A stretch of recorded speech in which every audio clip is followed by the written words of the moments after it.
Bonjour, bonsoir à tous et toutes. Bienvenue dans un autre épisode de Savais-tu que? Et aujourd'hui, on va découvrir un endroit dans notre belle province dont il y a une certaine magie cachée, c'est-à-dire Magog. D'ailleurs, on salue Alsonic, créateur de contenu sur Twitch, qui m'a inspiré pour cet épisode et je vous dirai absolument pas pourquoi. Salut Alsonic.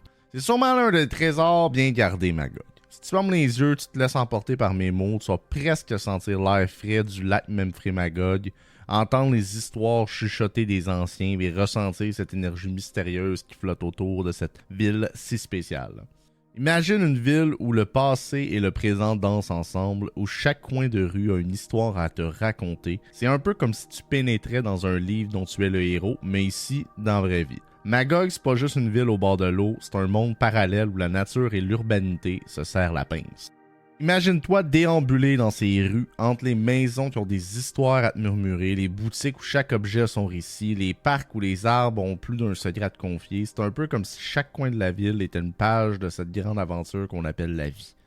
Alors mon ami, prends ta tuque et tes bottes parce que là, on va partir pour une virée hors du commun. On va te dévoiler les mystères, les merveilles, les petits trésors cachés de Magog. On va te faire voyager dans le temps, te plonger dans l'or, te faire vibrer de la nature et surtout te faire sentir comme chez toi dans cette ville qui a tant à offrir. Tiens-toi bien, je vais te conter une histoire qui s'étend bien avant nos jours, une histoire qui se mêle à la brume des légendes autochtones, le nom Magog. C'est pas juste des lettres alignées, c'est une mémoire, une légende, un bout d'histoire qui s'accroche à cette ville comme une étoile au firmament. Imagine-toi dans le temps où les histoires étaient transmises de génération en génération, où le lac Memphrey Magog était le théâtre de contes plus grande nature. Il paraît qu'au creux de ces eaux sombres, il y avait autrefois une créature, un être mystérieux, un genre de gardien qui veillait sur ces terres, un monstre aquatique, on dirait. C'est le genre de truc qui te fout la chienne même en été, là.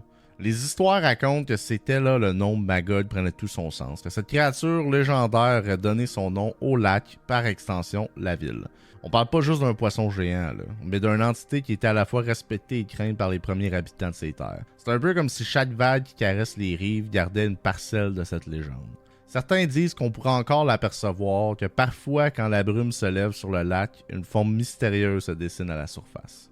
D'autres te diront que c'est juste des histoires à dormir debout, mais qui sait. Peut-être que derrière ces légendes, il y a un soupçon de vérité, comme un écho d'une époque où la frontière entre réalité et imagination était plus mince. C'est ça mon chum Magog. C'est pas juste une ville au bord de l'eau, c'est une histoire qui se raconte avec un brin de mystère et beaucoup de passion. Ça donne du caractère à ces rues tranquilles et à ce lac qui récèle bien des secrets. C'est le genre de truc qui te fait demander si tout ça était vrai.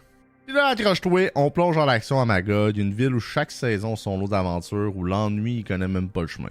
En été, c'est comme si toute la ville se transformait en terrain de jeu géant pour les aventuriers, des sentiers de randonnée qui te transportent dans des décors de cartes postales, des sports nautiques qui te font sentir comme un vrai pirate d'un temps moderne, puis une énergie qui te donne des fourmis neigeantes. Tu sais, c'est pas juste des jolies vues, c'est une invitation à bouger, explorer, te sentir vivant. Puis ça, c'est quand même assez rare en 2023. LOL.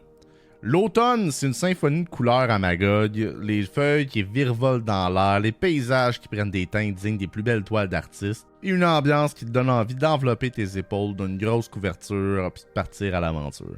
Il y a des coins où tu as l'impression que le temps s'est arrêté pour te laisser admirer cette beauté naturelle. En hiver, Magog, ça se transforme en royaume des neiges, le ski, la glisse, les patinoires qui scintillent sous le soleil d'hiver, tout ça te donne l'impression d'être dans un conte de fées moderne, puis les paysages enneigés, ben ça donne pas des frissons juste parce que c'est frette, mais parce que c'est magique. Le printemps, c'est comme si toute la ville se réveillait après une longue sieste, les parcs qui reverdissent, les fleurs qui éclatent d'une couleur et une ambiance légendaire comme une plume qui te chatouille l'âme. C'est pas juste une saison, c'est un renouveau, une promesse de nouvelle aventure à venir. Voilà mon chum, Magog, c'est pas juste une ville, c'est un terrain de jeu, grandeur nature, où chaque saison te réserve son lot de surprises, tu t'ennuies jamais dans cette place-là, c'est garanti. Puis là, attache ta ceinture parce qu'on rentre dans le monde artistique et culturel de Magog. Un univers où la créativité est reine et où les artisans ont plus d'un tour dans leur sac. Imagine-toi déambuler dans les galeries d'art, les musées, les festivals qui font vibrer la ville. Des œuvres qui te captivent, qui te transportent dans des mondes parallèles, des événements qui te connectent dans l'âme même de la ville. C'est pas juste de l'art, c'est une expérience, une immersion totale de la créativité pure. Il y a des choses dans l'air à Magog, une énergie créative qui se propage comme une onde, des artistes qui façonnent la ville avec leur création, des artisans qui transforment des matériaux en œuvres d'art. C'est un peu comme si chaque coin de rue était une toile blanche qui attendait d'être peinte avec des couleurs éclatantes. Puis les festivals, mon ami, il y en a en mot à dire, des beaux spectacles, là, des événements qui célèbrent la musique, l'art visuel, la culture sous toutes ses formes. Il y en a pour tous les goûts, des rassemblements qui font battre le cœur de la ville au rythme des passions ou des talents locaux. C'est pas juste des événements, c'est des moments où la ville bat au diapason de la créativité. Et voilà, Magog, c'est pas juste une ville paisible, c'est un bouillon de culture, un feu d'artifice d'expression artistique qui te font sentir vivant, connecté, inspiré. C'est le genre de place où l'art et la culture se donnent rendez-vous pour te faire vivre des moments que tu n'oublieras jamais.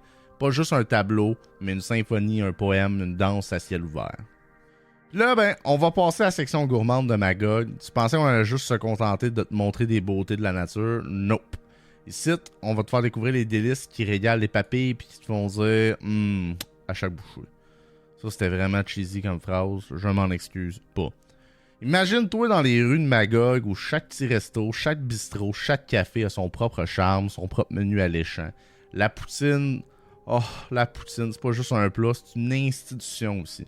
Puis crois-moi, tu trouveras la crème de la poutine authentique dans cette ville-là.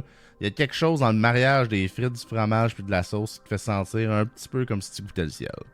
Mais, attends, c'est pas juste de la poutine qui vole la vedette, non. Magog, c'est aussi un festival des plats gastronomiques qui te font saliver rien qu'en les regardant, des créations culinaires qui te font découvrir des saveurs que tu n'aurais jamais imaginées. C'est pas juste manger, c'est une aventure gustative à chaque bouchée. Puis les petits cafés, les boulangeries artisanales, les pâtisseries qui te font chavirer le cœur puis l'estomac, là. C'est comme une symphonie sucrée qui te fait danser sur place. Du café qui réveille, là, comme ça se peut pas, qui te fait dire « Wow, c'est un festival de plaisir pour les gourmands ». Voilà Magog, c'est pas juste une belle ville à voir, c'est une ville où tes papilles vivent une vraie fête, une expérience culinaire qui ne te laisse pas indifférent, qui te fait dire « Je veux encore me boucher ». Et voilà, nous voilà à la fin de notre épisode de Savais-tu que? Il y a plein d'autres choses à découvrir sur Magog. C'était juste une petite mise en bouche pour finir avec une thématique bouffe. Bon, ok, non, j'avais pas de faim vraiment. Je l'ai improvisé, puis j'étais un peu déçu. Mais bref, voici la fin de l'épisode de Savais-tu que? Je vous invite à découvrir, d'aller voir la ville et de découvrir le beau Québec. Il y a plein d'autres villes comme Magog qui méritent d'être un peu plus connues. Et puis, moi, je vous dis à la prochaine dans un autre épisode de Savais-tu que?